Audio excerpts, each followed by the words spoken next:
Well, hello and welcome back to my workbench. It is time once again to try to fix something. Today on the workbench, I'm going to be taking a look at another PS5. Now, this one I believe is a no video. I bought this one from an eBay seller who I know likes to try to work on his consoles. But apparently, this is one he's worked on. I'll put up the description if I can remember to in the video. But apparently this has been worked on quite a bit, and he's getting a white light, but unable to get video out. So we're going to give it a try, see if we can get some video out of it. I do want to confirm the symptoms, at least I want to confirm that it turns on and gives us a white light. Before I open it up, let's give it some power. All right, let's see if she will indeed give us a beep and a light here. All right, I see blue. That's a start. I don't have a monitor hooked to it right now, but I just want to see if it's giving a white light, and I'm going to assume that he is telling the truth, that it's not putting out video. Yep, there's a white light. All right, that's a good start. So yeah, we probably are going to have some components not installed, knocked off possibly. Oh, I guess we're doing a storage check. So I'm hoping this is a somewhat easy repair. That's why I bought it. But hopefully nothing too terribly. If it's giving us a white light, then I'm rather confident that she wants to work. We just got to figure out why there's no video. So, all right, let me get the covers off and see if we can figure it out.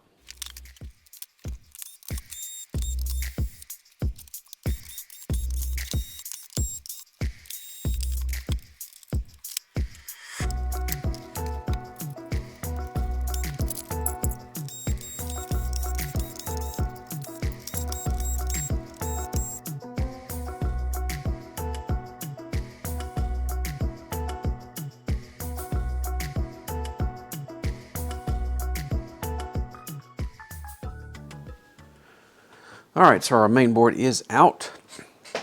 Let's just take a look under the microscope if we could and see the area around the HDMI port, HDMI encoder, that kind of stuff.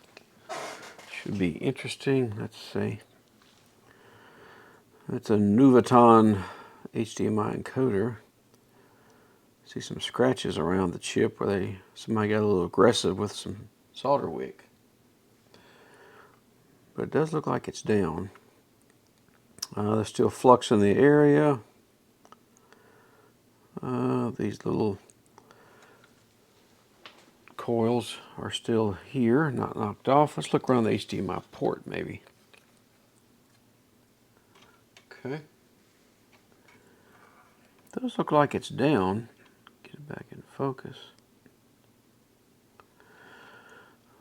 Looks like they used the drop method, but they did not pre-tin the pads of the port. I like to see a little more solder on those pins myself, but they look like they're down.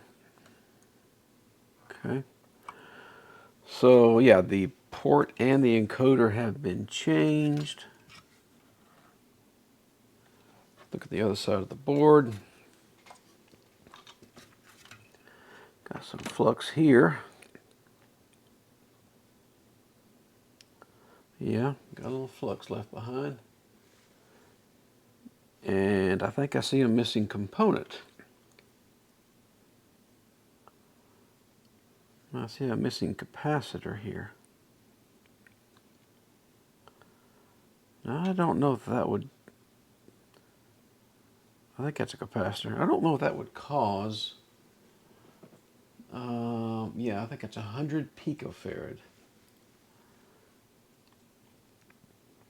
I don't think that would really cause us any real trouble.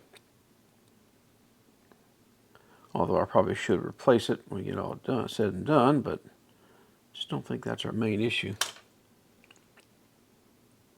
All right, let's look. Let's just check the port with a breakout.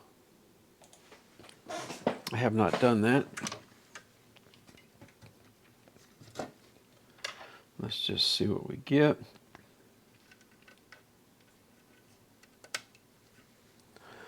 I tend to think the encoder is down properly because it's booting. It won't boot without that HDMI encoder. Just get some diode mode checks here. Red probe on ground. It looks good. Looks good. This is pin 4, pin 5, pin 6, 7, 8, 9, 10, 11, 12, 13, 14, no connection, 15, 16, 17 is ground, 18, 19. That all looks pretty good. Pretty good. I have not checked to see if we're getting 5 volts out of this port. That's a possibility. If that's missing, it's handled by this little switch over here on the back side, or top side, depending how you want to look at it.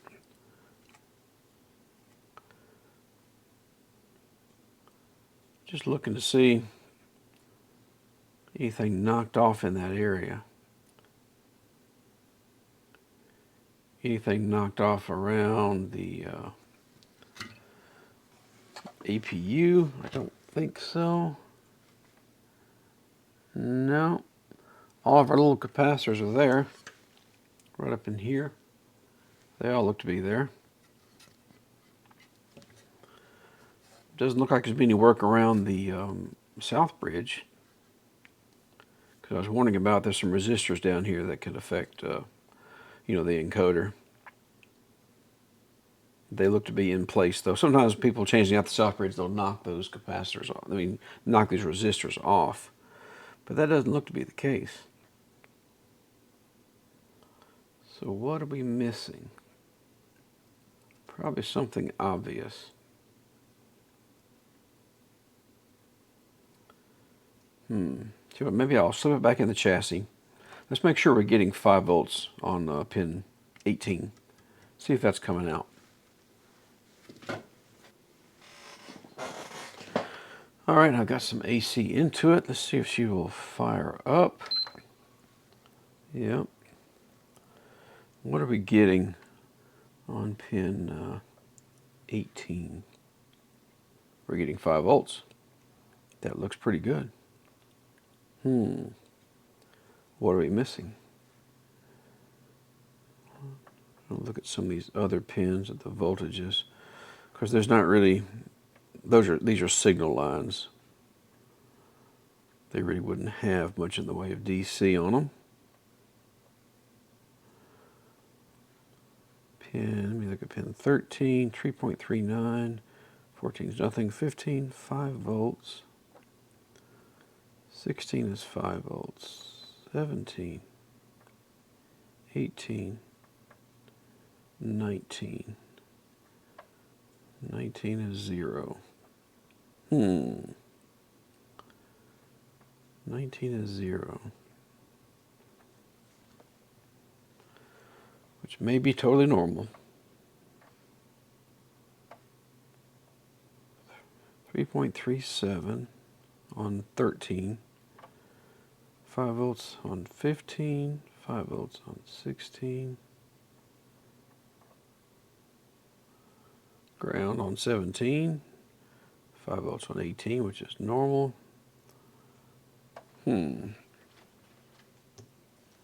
Very curious. All right, well, I've been looking all around this encoder, the port, the whole area, and let's take a closer look back under the microscope around this HDMI encoder, if we could. I know it's out of focus at the moment, but give me just a second. I'm going to take a closer look at some of these pins. Not too bad right in there, although number 37 doesn't look too good. That's 40 on the left corner there. So 39, 38, 37, is that right? I think that's right. That one could use a little help. But back on this side, that one on the corner could use a little solder. There's some in the middle there kind of that look a little dry. I think over here though was the ones that were most concerning. If I can find a pointer. Yeah, I'm not sure about this one or these right here.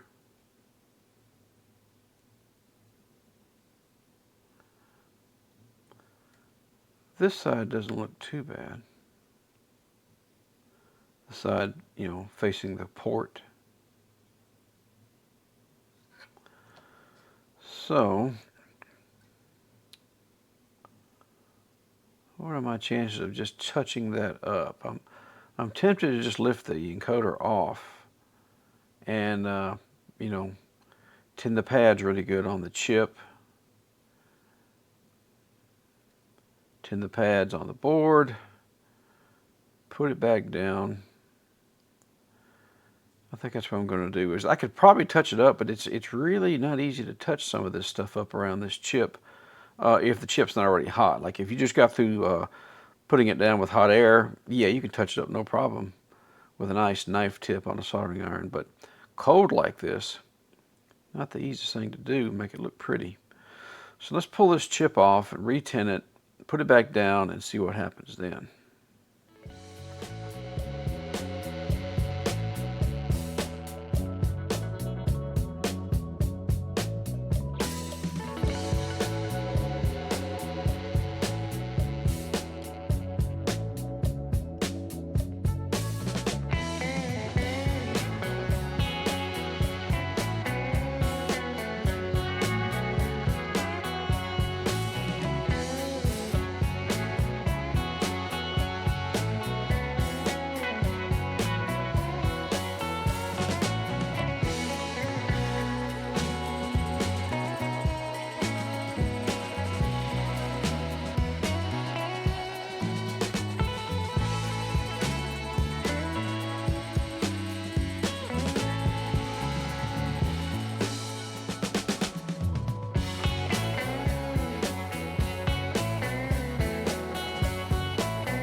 All right, I think we're ready to test. QFNs are never easy.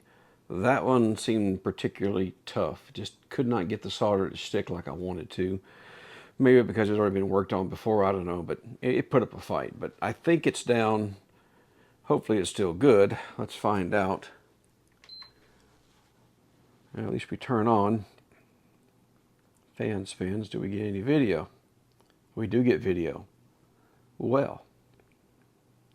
There had to have been some dodgy joints there somewhere. I did also clean the port really well. Because I don't know if it had been cleaned. It was checking fine with the breakout board. The port seemed fine. But, well, there you go. Okay. Well, that was easy. Let's put this all back together and give it a good test. Well, this PS5 is fully reassembled. I'm installing a game off the Blu-ray drive. Seems to be working just fine. I did go back and touch up the pins on that HDMI port. They looked like I could use a little bit more solder, so I went back and touched those up and then cleaned out the port really well, got the flux out of it. Made sure that it was nice and clean and stable. I can wiggle it, nothing cuts out. That's what we like to see. So yeah, this is going to be just fine. This was kind of what I thought it was going to be when I bought this one. I bought from the seller before, and his soldering is maybe not the best, so I kind of thought it was going to be something like that, and luckily it was. Something simple. Well, anyway, I hope you liked that one. Thought it was somewhat interesting, educational, entertaining, any of the above. If you did, please give me a thumbs up, and I'll see you in that very next repair. Bye for now.